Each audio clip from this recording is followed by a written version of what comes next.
पिछले साल लोकसभा चुनाव में बीजेपी को पूर्ण बहुमत नहीं मिला था। तब पार्टी 240 सीट का आंकड़ा ही छू पाई थी। इसके बाद बीजेपी के लिए राहत की बात यह रही कि उसे हरियाणा, महाराष्ट्र और दिल्ली के विधानसभा चुनाव में प्रचंड जीत मिली। इन राज्यों की जीत ने पार्टी में एक नई ऊर्जा का संचार किया। ऐसे में बीजेपी के लिए अगला अहम टारगेट बिहार है, जहां इस साल के आखिर में चुनाव होने वाले हैं। ऐसे में केंद्रीय गृह मंत्री अमित शाह का 2 दिन का बिहार दौरा अहम रहा। गृह मंत्री अमित शाह ने बिहार में कई सार्वजनिक कार्यक्रमों में हिस्सा लिया। इस दौरान बीजेपी और एनडीए के सहयोगियों के साथ चर्चाएं की गई।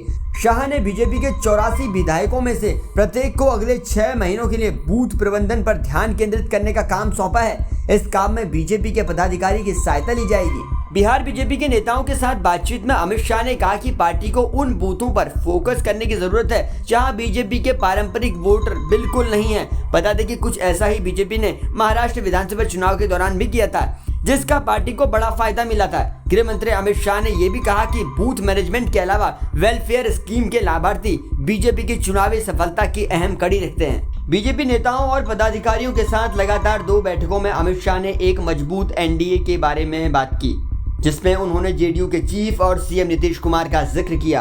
अमित शाह ने सहयोगियों से कहा कि प्रधानमंत्री नरेंद्र मोदी साल के अंत में होने वाले विधानसभा चुनावों तक लगभग हर महीने राज्य का दौरा करेंगे।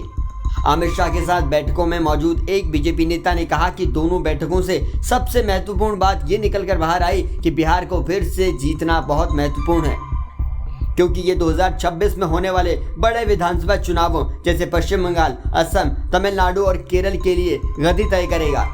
बीजेपी के एक सीनियर लीडर का कहना है कि सूक्ष्म स्तर पर बूथ प्रबंधन का मतलब बूथवार परिणामों का अध्ययन करना और स्थानीय सरकारी अधिकारियों से आयुष्मान भारत, पीएम उज्ज्वला योजना और पीएम आवास योजना जैसी लाभकारी योजनाओं को लागू करवाकर मतदाताओं का भरोसा वापस से जीतना होगा। वहीं कुछ आंतरिक बैठकों में अमित शाह ने कहा कि महाराष्ट्र में 21% बूथ ऐसे हैं जहां पार्टी को अतिरिक्त वोट मिले, जिससे उसे राज्य में लोकसभा की संख्या में गिरावट देखने के महीनों बाद भी विधानसभा चुनाव में वापसी करने में मदद मिली। उन्होंने कहा कि बीजेपी को बिहार में भी यही लक्ष्य रखना है। गृह मंत्री ने एनडीए दलों के मजबूत सामाजिक संयोजन के बारे में भी बात की और कहा कि इससे पार्टी को बढ़त मिलेगी। अमित शाह ने पटना में एक कार्यक्रम में नीतीश कुमार के साथ मंच भी साझा किया, जहां 800 करोड़ रुपए की केंद्रीय और राज्य सरकार की योजनाओं का शुभारंभ किया गया। बाद में अमित शाह ने गोपालगंज में एक जनसभा को संबोधित किया, जहां उन्होंने 1990 से 2005 तक सत्ता में रहने के दौरान विपक्षी राष्ट्रीय जनता दल पर जंगल राज को लेकर निशाना साधा। साथ ही आपको यह भी बता दें कि पिछले महीने जब गृह मंत्री अमित शाह बिहार आए थे तो उन्होंने मिथिला क्षेत्र के सीतामढ़ी में सीता मंदिर के पुनरुद्धार की बात कही।